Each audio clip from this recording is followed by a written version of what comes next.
এরপর থেকে সেই কবিরা গুনাহ আমি আর করব না। মালিক মেহেরবানি করে তুমি আমার তওবাটা কবুল করে নাও। আল্লাহু আকবার বলেন। এই তওবা করতে দেরি হয়েছে। ওই কবিরা গুনাহ করলে ওরা বান্দা যখন তওবা করছে, তওবা করতে দেরি হইল, আল্লাহর আরশে তওবা কবুল হইতে দেরি হয় নাই। তওবা করেছে জমিনে, আল্লাহর কাছে সাথে সাথে তওবা পৌঁছে গেছে।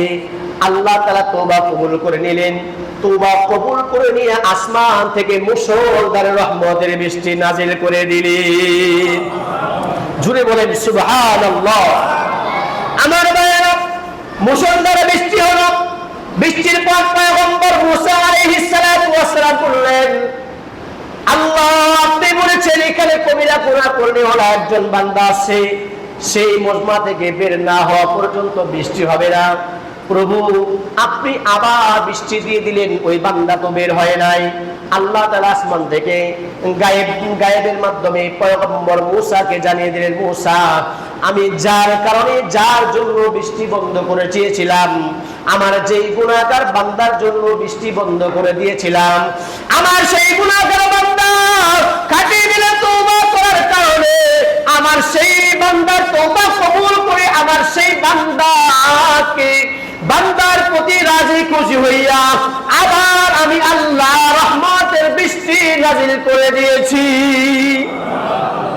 আমার ভাইরা একটু চিন্তা করা দরকার। ওই পয়গম্বর মুসা বনি ইসরাইলের জামানায় একজন কবিরা গুনার জন্য এরকম ভাবে আসমানের রহমতের বৃষ্টি বন্ধ হয়ে গিয়েছিল। আজকে আমাদের সমাজে যদি তালাশ করা যায়, যদি তালাশ করা হয়, এমন কোন ঘর পাওয়া যাবে না যে ঘরে সুদি কারবার বা সুদি লেনদেন নাই। কথা বলেন ঠিক না ঠিক? এমন কোন ঘর পাওয়া যাবে না যে ঘরের ভিতরে কবিরা গুনাহ নাই।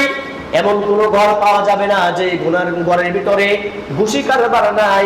এমন কোন ঘর পাওয়া যাবে না যে ঘরের লোকেরা মিথ্যা কথা বলে না, গীবত শিকায়ত করে না।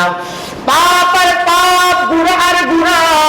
আজকে এই যে আসমান থেকে যে বৃষ্টি বন্ধ হলো, এই বন্ধ হওয়ার পিছনে মূল কারণ একটাই, আমাদের সমাজের ভিতরে আজকে গুনাহগার বেড়ে গিয়েছে। কথা বলেন ঠিক কিনা?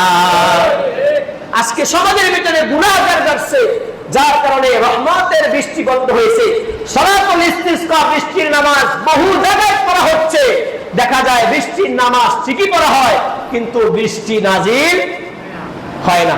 আপনারা রাগ করছেন আমার কথায়? রাগ করছেন? কথা তো সত্য ভাই। পয়গম্বর মুসার জামানায় যদি একজন কবিরা গুনাহকারীর জন্য যদি বৃষ্টি বন্ধ হয়ে থাকে, তাহলে আমাদের এই জামানায় কি অবস্থা দেখেন।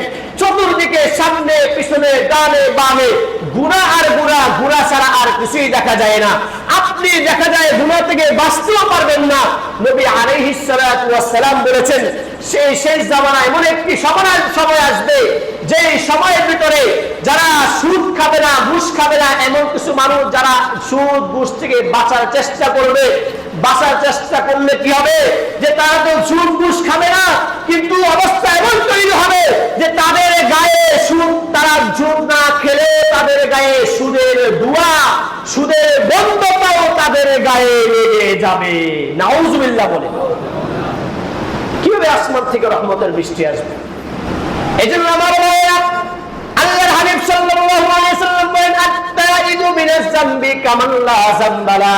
একজন গুনাহগার বান্দা যখন আল্লাহর কাছে তওবা করে, আল্লাহর কাছে তওবা করতে দেরি হয়, আল্লাহ তাআলা তার গুনাহগুলোকে maaf করে তাকে নিষ্পাপ করতে দেরি করেন না। আজকে দেখা যায় আমরা তো তওবা করতে চাই না। তওবা করলে আমাদের মনে হয় যে আমি তো একজন ভালো মানুষ হয়ে যাব। যদি বলেন ভাই আসেন নামাজে আসেন, মসজিদে আসেন, আমরা আল্লাহর দেওয়া বিধান অনুযায়ী আল্লাহ ইসলামকে আমরা ঠিক মতো মানা শুরু করে দেই। অনেকেই বলবে যে এখনো সময় হয় নাই, আসবনি, একটু আসতেছি। বিভিন্ন রকমের ধোঁকা কলা কৌশল দিয়া যে সমস্ত দায়ীরা দাওয়াত দেওয়ার জন্য যায়, তাদের থেকে ছিটকে যায়। কথা বলেন ঠিক না বেঠিক? বিভিন্ন রকমের অজুহাত দেখায়।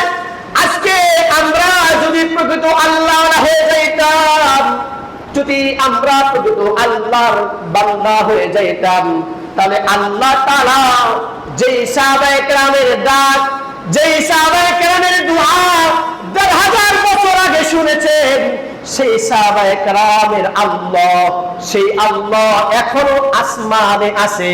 আমরাও যদি আজকে আল্লাহকে ডাকার মতো ডাকতে পারি, তাহলে সেই আল্লাহ আমাদের ডাক শুনে আসমান থেকে রহমতের বৃষ্টি নাজিল করে দিতে পারেন। কথা বলেন ঠিক কিনা? আমরা আজকে ডাকার মতো আল্লাহকে ডাকি না, না ভুল বললাম ভাই? আমরা ডাকার মতো আল্লাহকে ডাকি না। আমরা তো এমন এক অবস্থায় চলে আসছি যে আমাদের উপর আর ভিতর সমান সমান হয়ে গেছে। আমাদের অবস্থা দেখলে মনে হয়